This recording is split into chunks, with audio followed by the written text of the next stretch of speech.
All right, welcome back to the afternoon session. This will be the last session of the day. We'll have 2 general session talks and then 3 lightning talks. To start us off, we have a mini submarine cable track with Alistair Wilkie from Hibernia, Elena Bagiola from Telefonica. We'll be learning a bit about the technology, installation, maintenance, politics, regulatory, and other things. We're going to have both talks go and then have Q&A at the end, and the presenters have said they'll take questions about anything relating to submarine cables, whether or not it's part of the presentation. So without any further ado, Alistair. Good afternoon, everyone. My name is Alistair Wilkie from Hibernia Networks. As a sort of introduction, I've worked on submarine cables probably for the last 25 years. UK-Belgium 5 was the first cable I worked on, which is the first international optical cable that was put in. And since then, I've worked on the design, development, installation, manufacturing, and commissioning, and now predominantly maintenance of submarine cables, and obviously maintaining the submarine cables for Hibernia Networks. In addition to the maintenance for Hibernia, I'm also the chairman of the Atlantic Cable Maintenance Authority, and we look after about 50% of the submarine cables in the Atlantic region for maintenance. So these photographs are just some interesting photographs of submarine cables and other issues that we have. And the final one that's coming up shortly is a interesting projection of the world by a guy called Buckminster Fuller projection, and it shows the land as a single connected piece, but actually quite a nice way of showing the world. What I'm going to talk about, and Elena will fill in the bits that I don't do, basically, I'm going to talk a bit about the history of submarine cables, and what the position is today.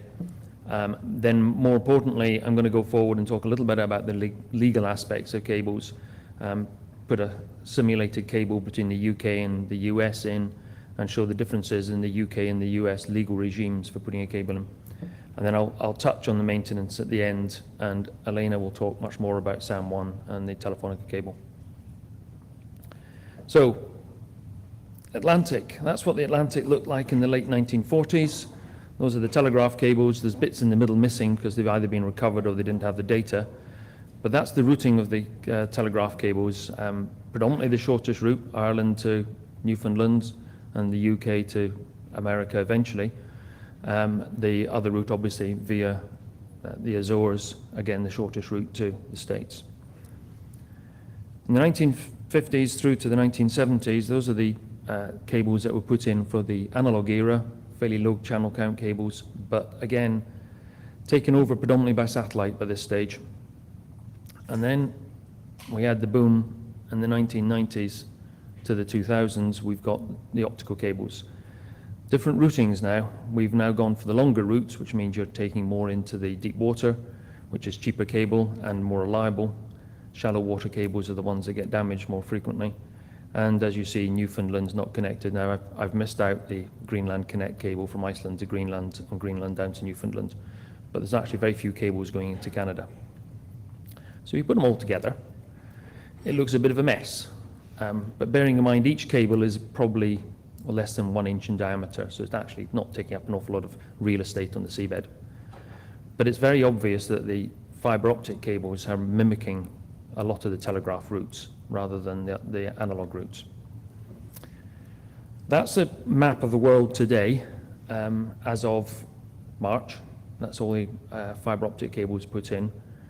The ones in blue are Hibernia's, including the new Express that's going to be going in at the back end of this year, beginning next year. Some parts of the world aren't very well connected. South Africa, fairly poorly connected, parts of South America, Australasia, but the major routes are all there. And there's going to be some interesting new routes being put in. There's a proposal for a cable from Japan across to the UK, going across the Northwest Passage, which will reduce the latency by quite a significant amount from Japan to Europe. And that's Arctic fiber, possibly going to go in 2016 and 2017. Finances, as ever, is going to be the main problem for that one. So I'm talking about submarine cables and the legal aspects. 1884, we brought out the first legal regime to protect submarine cables. Majority of the sort of European countries, plus the US and the Commonwealth, the British Commonwealth, signed the agreement. And basically it says cables must be allowed to be laid as and when you want. And if you damage a cable, you're liable, unless you're saving a life at sea. So we think, well, that's 1884, that's pretty good. 1958, another one came in, the Convention on the High Seas and the Continental Shelf, which defined the high seas and defined the continental shelf. And it has 4 basic freedoms of the high seas. One is flying. You can fly over the high sea. You can fish in the high seas. You can lay submarine cables and pipelines in the high seas. And you can sail on the high seas. And no country can limit that. So that was done in 58. But bearing in mind the 1884 Act is still valid. And then we got to the Convention on the Law of the Sea, UNCLOS, in 1982, ratified by almost all coastal states. 2 major coastal states are missing. One is the United States and the other one is Israel. North Korea as well, but I won't say that's a major coastal state. So the issue really is that America and the US, we need to get it ratified because that will actually allow cables to be put into the US in a more easy fashion. It does require, though, that you put a legislation, local national legislation in place to enact UNCLOS, and this is one of the issues that most countries, apart from a few, have not put national legislation in place, and the ones that have are Australia, New Zealand, Uruguay, Colombia, and that is about it. Most of them still are relying on the 1884 Act. So in the UK, the issues with cutting a cable, the fine is £3,000, $5,000. So most people just walk away from it, don't care. It's not enough. Certain countries, it's much higher. In New Zealand, it's $400,000. And that's an amount of money that somebody is actually going to stop. So that's the legal regimes in place at the moment. There's not a particularly clear map to read, but the presentation will be available online afterwards. And this is the jurisdictions and how they all sit. You've got the high seas, you've got the continental shelf, and then you've got the territorial waters within 12 miles. There's also a 3-mile limit, which is used in the United States for the state itself, as opposed to federal jurisdiction. And then there's a contiguous zone, which is 24 miles, which is not used very often, but it's part of the UNCLOS regime. So what I'd like to do now is go through what to do with how you evolve a cable system from start to finish. So my system is going to be from Breen in the UK, in Somerset. It's the landing point for PTAT. It's also the landing point for the 2 of the Tata cables. Across to Lynn, which is the landing point near Boston for our cable that we have from Halifax to Lynn. And the easiest way to do it is to draw a straight line. Unfortunately, you go through parts of Southern Ireland, middle of Newfoundland, and down the Bay of Fundy, so places that you don't really want to put cables. So the next iteration is actually quite simple. You just go into deep water as quickly as possible. And using Google Earth as a tool has simplified this tremendously. So you go from Breen down into deep water, across round the Grand Banks, and up into Boston. So that's the basic route that you send off to a company to do a desktop study. So they look at it and they then work out what they've got to do with the route, and they modify it slightly. They make sure there's no other cables in the way. They make sure you're crossing pipelines at the right angle. They make sure that you're not going through environmentally sensitive areas, which on most land-based projects you are going to be going through some very sensitive areas. And in shallow water, there are lots of marine protected areas, marine conservation zones, special areas of conservation. They all have lots of different names, but they're all basically the same thing. You must then look at difficult areas for doing the installation. You don't want to go through hard, rocky seabed. And they do all this, and they do this. They visit the sites. They make sure that the landlords who are going to be there are happy with you. And then they come up with a design, which is they end up at your desktop study design, and it's a new design for the cable, which can go and be surveyed. One of the important parts that they do come up with in the desktop study is a list of the permits, wayleaves, and licenses that you'll require to put the cable in. There are 3 different types of permits. The main one is the operating license, which is for the owner. AT&T's, our hibernian networks. We have operating licenses for each of the countries we operate in, and it's our responsibility to have that, and without that you can't actually run the cable.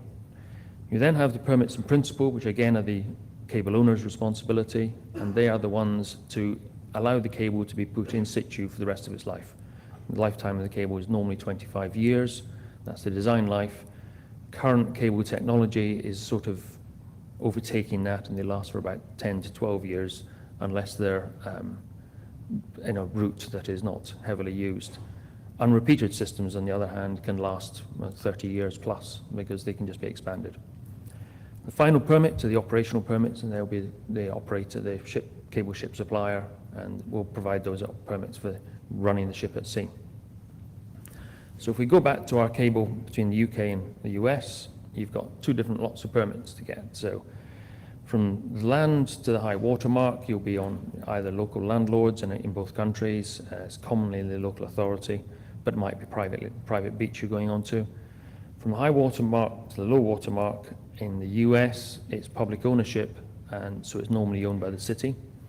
In the UK, it's either the landlord or the Crown Estate, and the Crown Estate run the estate for the Queen on her behalf. From low water mark to 3 mile limit in the States, it's the state and the Army Corps of Engineers you need a permit from. And in the UK, it's the Crown Estate who own the land, and the Marine Management Organisation who are the ones that you get the licence from.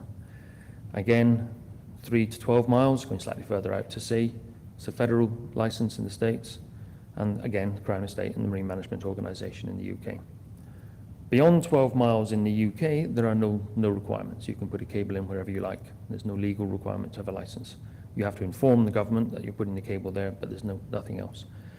In the US, the same. However, national marine sanctuaries, you have to get a permit from NOAA. And since this cable is going to be going into Lynn, there's a Stellwagen Bank National Marine Sanctuary just outside Lynn, which we'll be crossing through. So that will need a permit. These permits take time. And it's, if you look at the permit for the UK, the Crown Estate, you have a lease because they're the landlord, the Marine Management Organisation, the licence to put the cable in. You have a local authority for the beach, and that would be a way leave to cross the land. And it can take between 3 to 6 months, so it's not insubstantial amount of time. During that time, though, the cable can be manufactured, so that's less of a risk. In the US, coming into Lynn, when we put our original cable in, we had a total of 11 permits. And nowadays, due to the main environmental permitting in the United States, it is a very, very slow process. 12 to 15 months is pretty good. I have heard of them getting longer than that. The issues are really compounded by the arguments and the discussions when the Army Corps of Engineers will say they won't give you a license until the state has given you a license, and the state say they won't give you a license until the ACOE have given you the license. So the two just don't work together. And it is a very slow process. But once you've got the permits in and you've got all your working done, you can then finish the job. So you do the desktop study first. You build your cable station. This is our cable station in Southport in the UK. You do your survey of the seabed. You manufacture the cable. This is taken from the Greenwich site in London when they manufacture cable there. It's quite old. You do the shore end. It's floated in on large floats called pebbles, and then the divers cut the floats off and let the cable come ashore. You might armour the cable. This is cast iron articulated piping that we put round cables on beaches which are particularly rocky. You would normally try and bury it as well, but it does protect the cable very well.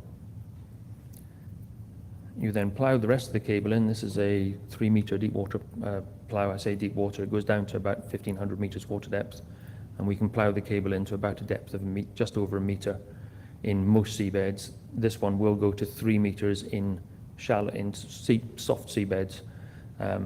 We don't normally like going that deep unless there's an anchor risk, mainly because if you bury the cable that deep, it's very difficult to bring it back up.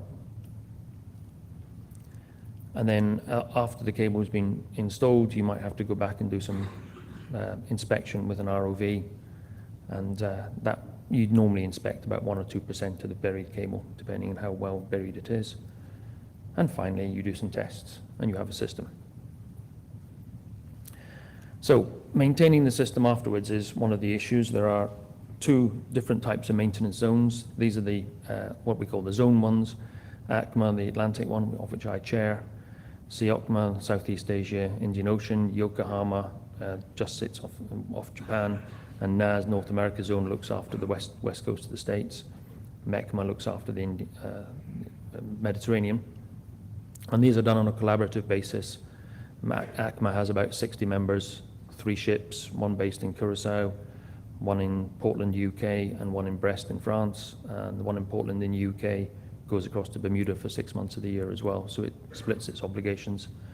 And we cover the areas of the whole of the Atlantic. You notice we also cover the southwest of South America as well, which is anachronistic, but we don't, touch wood, we haven't had to go down and repair down there. The private maintenance agreements are very similar, similar zones for obvious reasons. They're just competing with each other.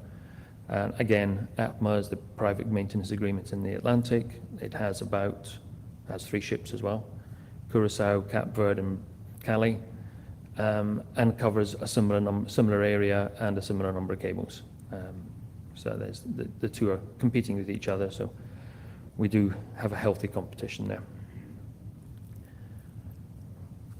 So this is a picture showing the number of marine repairs we've had in the last 10 years. The hot spots shown are there for different reasons. You've got off Japan, that was the earthquake. Off Taiwan, again an earthquake and Typhoon Morakot. Singapore is just the Malacca Strait, is mainly anchors, is a real problem in the Singapore Strait. The Middle East, you've got Alexandria, where you had the problem with 2 problems. One was a bunch of fishermen who decided to go and hunt for cables and cut them. And the other one was an anchor that went through 3 different cables going into Alexandria and knocked out almost all of the Middle East's internet. Further down the Middle East, you've got the issue in the Red Sea of piracy, together with the Somalia area. There's problems with piracy doing repairs there. And the other issue is a cable, a large tanker actually near Malta went through 3 or 4 cables without knowing about it. It just dropped its anchor in bad weather and just carried on going. But you can see the majority of the repairs in Europe are around the UK, shallow water, and in the Mediterranean, again, shallow water. A number of repairs across the Atlantic, not that many repairs across the Pacific, but again, a lot of repairs in the South China Seas caused mainly by fishing. So all these repairs, and they're caused by many different things, but so why so much maintenance? We've got a lot of ships around the world. Clam dredgers, mainly on the east coast of the United States. Huge suction dredgers catch the cable quite quickly and they'll just cut it, cut straight through it. Scallop dredgers, predominantly in the Irish Sea and the North Sea and in the east coast of the States and up into Canada. Again, those dredgers will just pick a cable up, and I've got nice photographs of them actually stuck on the cable, and they've just cut the whole dredge away and damaged the cable at the same time. Beam trawlers, one of the worst certainly in the North Sea, forever catching the cable. Large 6,000 horsepower trawlers, and there's nothing a cable can do, nothing we can do to bury the cable deep enough to stop these guys. They go down to about half a meter deep in sand. And having discussions with fishermen, I ask them and say, well, why do you fish over the cable? And they say, well, we've fished here for hundreds of years. And yeah, fair enough. Use what you used 100 years ago then, and I'll be happy. But don't use 6,000 horsepower trawlers. And they intentionally fish over cables, so it's not easy. Deep sea mining, not so much in the Atlantic yet. Certainly in the Indian Ocean, the Indians are going for rare earth minerals in 4,000 plus meters of water. It's going to come to the Atlantic, and it will eventually come to the Pacific as well once they get the technology to get these rare earth minerals up. They didn't know where they were going initially, and they have hit cables. BP certainly did some drilling, actually for gas just off Australia, and wrapped 10 kilometers of telegraph cable around their drill bit, and it cost them a month's time to clean the drill bit up. So knowing where the old cables are is quite useful, but deep sea mining is an issue at the moment. Theft.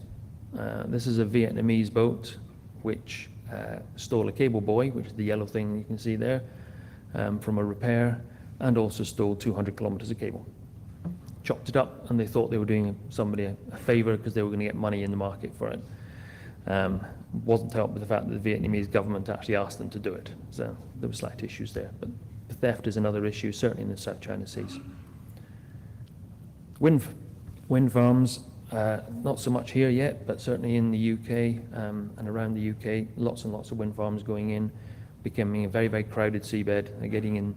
We feel that they're getting in the way of the telecoms cables, and they just say the power cables, it's their choice to be able to put them there. But there's a lot of money in the green energy as well, so we have to look at it in two ways. Oil and gas, very prevalent in the North Sea and in the Gulf of Mexico, again, competing for the same bit of seabed as we are. Fish farms, more and more of them certainly around the UK, again, competing for the same section of the seabed as we are. And the main threat that we find in the UK now are anchors. A large anchor will go down probably a metre, and there's not much. If you've got a 200,000 ton ship, there's not much you can do about the anchor just going straight through the cable. So this is a picture from 1865, August the 5th, from the Punch. It's not very easy to read, but basically Neptune is saying to the mermaids, don't touch the cable, because that's how the last one got broken. Now this was put in a magazine in the UK a month after the first transatlantic cable went in and failed. So I think some cartoonist had a bit of fun. Thank you very much, and I'll hand over to Elena for the next presentation.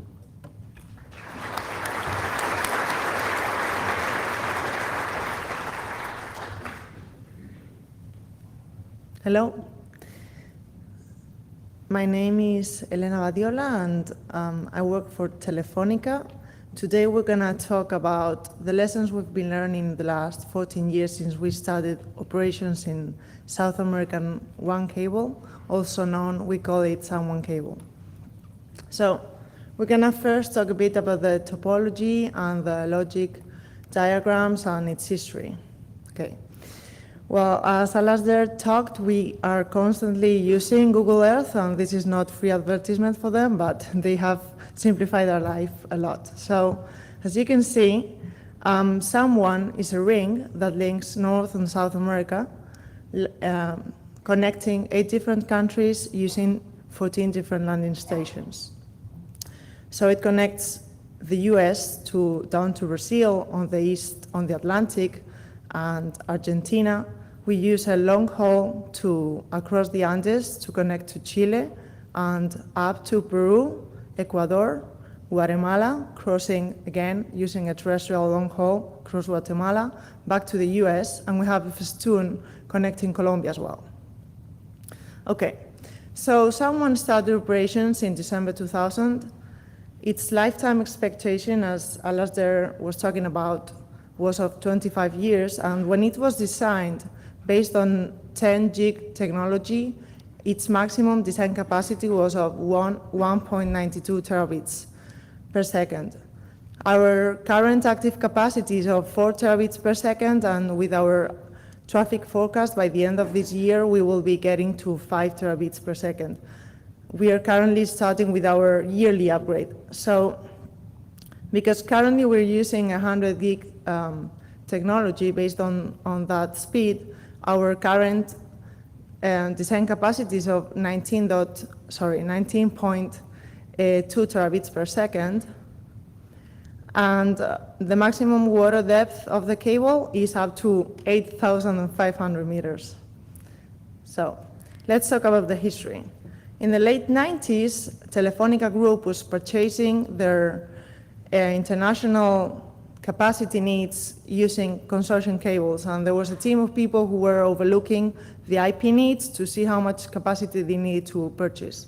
When they looked at the IP traffic forecast, they realized that they didn't have enough capacity to match their needs. So they decided very quickly to build their own cable. And then, as Alasdair was talking about, the legal process started, and well, there were 6 different countries involved with so many different regulations and permits, and that was a very intense part of the project. As well, they knew that some of the countries were not going to be part of the system at that time, but they decided to deploy strategically the branching units, which are basically signal dividers, signal and power dividers that allow the signal to go using two different paths to allow some traffic to just go through them and some other traffic to be dropped or added, connecting the coast. So they decided to deploy them strategically to allow future growth to different countries. And also the terrestrial links were key to the project because for Telefonica it was key to have a ring that could self-restore in the event of an outage. This is our logical diagram. We have two rings, an outer ring it's formed by two fiber pairs, and as you can see, the branching units which are depicted as triangles in the diagram, allow the outer ring to go straight without dropping, for example, in Salvador in Brazil, and just going straight so that the latency is better. And the inner ring, also formed by two fiber pairs, then in the inner ring, the traffic allows to be dropped and added in different points, in different landing stations. As I was saying before, the branching units allowed us to have extension in 2007 and connect Colombia, northern Peru, and Ecuador to our system because they were not connected in 2000. Okay. The people who were involved in the design of this project had already experience with consortium cables, and they knew that they had to protect the weakest part of the system. And the weakest part of a submarine cable or a submarine system is not only shallow waters, but also especially the cable stations and the beach manholes and the landing cables from the beach manholes to the landing stations. So they did not design redundant beach manholes, but we do have redundant landing cables to link the cable stations and the beach manholes using different paths. These are just a couple slides showing the current capacity and the design capacity and the different vendors we've been using in our yearly upgrades. So, lessons we've learned about the design. Well, you know, fibers that were built 15 years ago have happened to be very good for network upgrades. They are really working very well, using 10 times as much capacity as they used to. We think that they are because they use large core fibers and because the power density is lower than the nonlinear effects on the fiber are avoided. And this is key in segments that are very long, as someone has. Also, if you build resilient buildings and landing cables, you avoid lots of maintenance problems. And we're talking here about corrective maintenance later that mean lots of money and time and dealing with angry customers. So it was key to do a good site survey regarding the beaches and where the landing stations were going to build. And yes, we've learned that terrestrial long hauls are much more problematic because mudslides happen and car crashes happen and fires and also sabotage, like in some parts of Guatemala, for example. And that, fortunately, the problems we've had with the wet plant have not been as usual. So let's talk now about preventive maintenance. So, as Alasdair was talking before, the wet plant outages are caused mainly by three reasons. First, third parties, then earthquakes and abrasion. Well, you can't avoid earthquakes, but you can deal with abrasion in some way, and we will talk about it later. So what we try to do is to minimize the outages that are caused by third parties. And to do so, we carry out what we call cable awareness campaigns, in which some people, a company representing our interests, holds meetings with other parties involved in the marine resources, such as fishermen's associations and ship owners, and gas and oil companies and governmental organizations. So in these meetings, we try to make them aware of the location of our cables, and we find out some, especially with gas and oil companies, future crossings to our cable. These two pictures are part of a project that we had in 2010, in which gas company wanted to build a duct crossing our cable. So what we did to allow this crossing was that they built like these two huge Lego pieces that were placed by them parallel to our cable, so that the duct would be laid on top of those Lego pieces, and then there was a meter between their duct and our cable. And that was a success because that was performed in 2010, and we haven't had a problem since. So these are other examples of the cable awareness campaigns. We give out flyers with the locations of our systems, and they like to be very practical, so they carry these pieces of cable to show the ship owners that cables can be very easily trapped by their fishing gear, and as Alasdair was mentioning before, they have to abandon their fishing gear if they think they got a cable, mostly because of their security. Like, you don't want to be handling with a cable that is fed up to 4,000 volts, or I wouldn't like to. And so if they abandon it, then they show the cable owner that they had to abandon the fishing gear, then the cable owner has to pay for it. So we've always had some problems of cable exposures in certain beaches of the system. So we carried out some topographic studies some years ago just to try to understand the reasons why we were having recurrent exposures, so that we could address them either on our own or with third parties such as local governments. We also carried an inspection by some divers, post-deployment inspection 2 years ago, to see to observe the cable 10 years after having been deployed. And with the conclusions of these actions that of course, were not cheap. I think we spent like $1 million doing that. But we could address and we could redefine what we call the risk management chart to know where our cable is weak or weaker, and we can take action plans to decrease the risk. Telefonica also belongs to International Cable Protection Committee, and that committee tries to make, we're part of the executive committee, we try to make aware the governments, for example, of the importance of the international cables for their economies and for their communications as key infrastructure to the economy. Okay.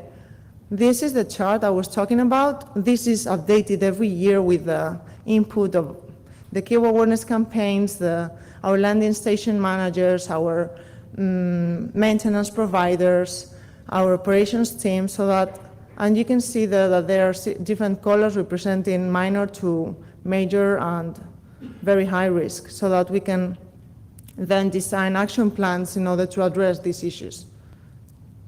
Let's talk about corrective maintenance. So, we've had 8 outages in our wind plant in the 14 years. 2 of them were caused by earthquakes. Other 2 were caused by abrasion on the coast of Brazil, because it was a very rocky seabed. And what happened was that with time and sea current, the cable was constantly being rubbed to the rocky seabed, and then it was eroded until a shunt fault happened, and I will come to what a shunt fault is a bit later on. In the second repair, we decided that maybe if we changed the kind of cable that we were using and substitute it by a more resilient one, then we could address this problem. And it was a good decision because we haven't had any other shunt fault in the area in the last 7 years, touching wood now. And then the last 4 outages were caused by third parties. We had a big problem in an area between Argentina and Uruguay because of the fish trawlers, and because of the cable awareness campaigns, and maybe because we also sued the companies that damaged our cables in the last 2 times, and they had to pay millions of dollars, then we haven't had a problem in that area, touching wood again, for the last 5 years. So these are examples of 2 shunt faults. What happens is that there's a polyethylene layer that isolates the copper layer that the submarine cables have. And the copper layer is basically to feed the active elements that are part of the system, such as the branching units that I used before and that I mentioned before, and the power and the repeaters and the gain equalizer units. So what happens is that with time it gets eroded until the copper layer gets in contact with the ground, with the seabed, and then spark, and it just gets burned. So, picture on the right, I was walking around doing some training in our maintenance provider facilities, and sometimes they just have some scrap cables over there for their training purposes, and there was a very large piece of cable, and I went to have a look, and actually it was our scrap cable from one of our repairs, and you can see in the outer layer how it was filleted because of the fishing gear. This was caused by a ship, and you can see that they actually did a huge hole in it. So that's what a shunt fault is. So we are part of a private agreement. We have 3 ships, one based in Curacao, also in Western Atlantic, and 2 based in the eastern part, one in Calais and one in Cape Verde. We did this, we used to be part of a consortium, but they can sometimes be complicated, and what moved us was basically to save some money. What we have with these ships is we have some critical spares on board, so that whenever we need to call them out because we're in trouble, then we can avoid the 2 days that it would take them to go to port and load all the spares in order to do the repair. Because when you're in trouble, you just want to get to cable grounds and start repairing as soon as possible. So this is the most painful lesson we learned, I think. We had a repair in 2010, and it was a 5,500 meter depth outage. So what happened there was that the strategy of the repair, we got it wrong from the beginning. So you know how you dress it in this kind of water depths, it is very, very rustic. You have some grapnels, and you just plowing the seabed with the grapnels until you find the cable, and you pull it, and you can then start repairing. So what happened was that whenever we started to deploy the grapnels to the seabed, by the time, because of the water depth, by the time that the grapnel hit or got to the seabed, we had already shipped, like we were sailing already above the cable, so we were just missing it all the time. And whenever you do one of these drives, we call it a holding drive or a cutting drive, and with these water depths, one drive can take up to 20 hours. So you're basically waiting to see if you were lucky, looking at some tension that the grapnel is holding, you know, like to see if you grabbed it or not, and then you have your manager, like, did you grab it? I don't know, we have to wait for 14 more hours. How can this be true? Isn't this 21st century? Well, I don't know. Well, yes, this is very, very interesting. So we basically missed 1 week trying to find where the cable was. It was buried because there had been an earthquake, so there was a mudslide, and it was just buried. Not a very nice month of my life. So this is a list of all the repairs, of all the tasks that are involved in a repair. And I'm not gonna go through all of them, but just let me tell you, if your cable owner tells you best case scenario is that a deep water repair is gonna take you none less than 4 or 5 days. And that is the best case scenario, because you have to test it, and it is a very delicate and rustic technique. And you know what? This is man versus nature. So you are in the sea, and you are depending on the wind and on the sea. And if the sea is rough, you just have to wait until the sea allows you to keep on with the repair. And if the wind is blowing and it is not safe, you have to stop and wait. Well, when is the sea gonna be better? So weather forecasts are very important, you know, when it comes to a repair. So some pictures now. This is our cable depot in Curacao, and that's where our spare cable is stored and some spare kits in order to perform the splices. Hey, so remember that one on the one in the upper row, first column, first row, that's a cutting grapnel, and that's the one that you start blowing, and then it gets, if you're lucky, it gets trapped, the cable gets trapped there. It has some weights. Before the grapnel, there are some weights, and depending on the seabed, you choose you choose what grapnels you're gonna be using, so to increase the chance of finding the cable, you know, and yeah, 5,500 meters, this cable, 5,500 meters down in the sea, so it is not easy. So these are pictures of initial and final splices, and these can take from 12 hours on, because humidity and temperature are key. They have to be very accurate, and then you have to do again all the isolation on top of the copper layer, and you have to avoid bubbles of air, very important, and then they have their own X-ray machine to take X-ray pictures of the splice, and this takes from 12 hours on, and then you have to test it. So believe me, this is one of the reasons why deep water repair takes so long.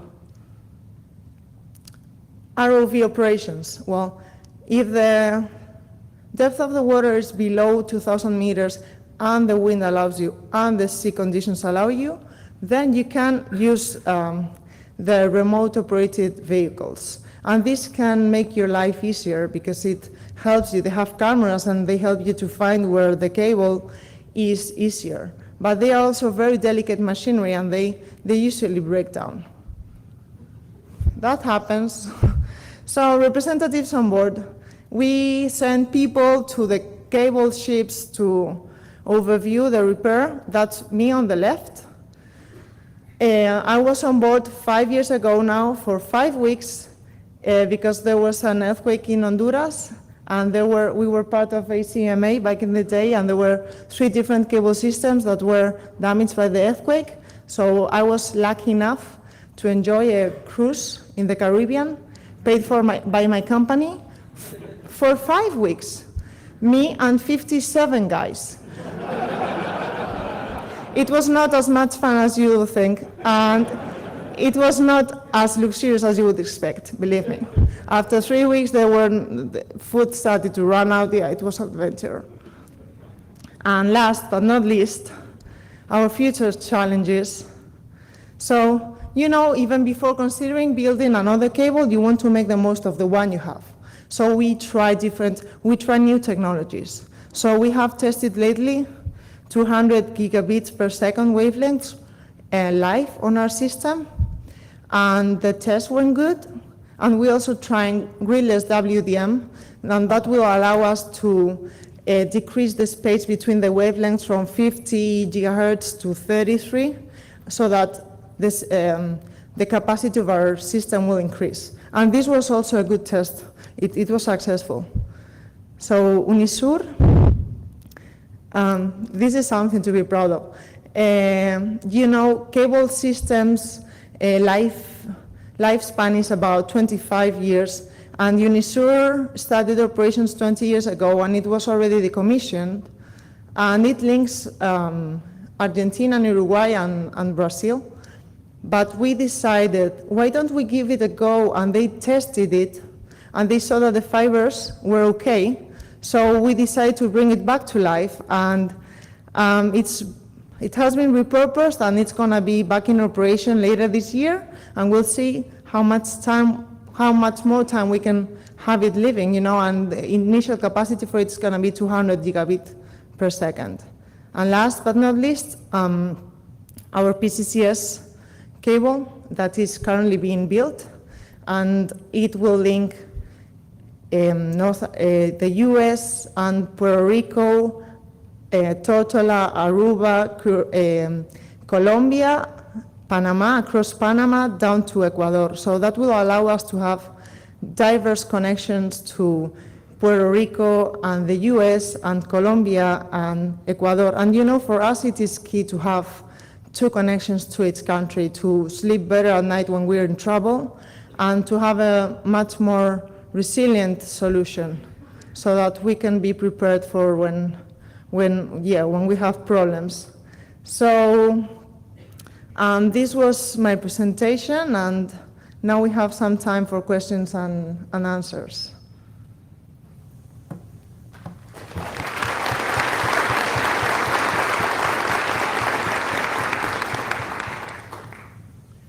Hi, Maurice Dean from Facebook. Just a quick question. The new CCS system, what's the initial capacity? Oh, sorry. What's the initial capacity of the PCCS system? We are currently deploying 100 gigabit per second technology using it, and the initial capacity is of, I can't remember the figure right now, but if you give me your email, I will send you the response. I'm sorry. No worries. Thanks.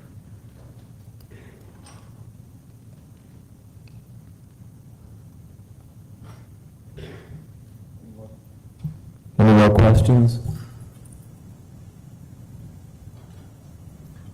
All right, thank you very much.